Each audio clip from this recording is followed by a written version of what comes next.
నీ బ్రతుకు ధన్యమైనది.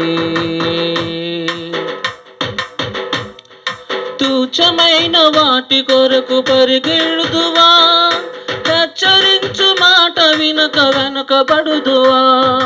తుచ్చమైన వాటి కొరకు పరిగెడుదువా, హెచ్చరించు మాట వినక వెనుకబడుదువా. రోషము గలవాడు నీ దేవుడు, క్రమము లేని సేవను సహించడు. రోషము గలవాడు నీ దేవుడు, క్రమము లేని సేవను సహించడు. నమ్మకత్వముతో పని చేస్తే దీవిస్తాడు, నమ్మకత్వముతో పని చేస్తే దీవిస్తాడు. సేవకుడా నీ భాగ్యం ఎంత గొప్పది, సేవసీయు నీ బ్రతుకు ధన్యమైనది. చిన్న ప్రలోభాలకే లొంగిపో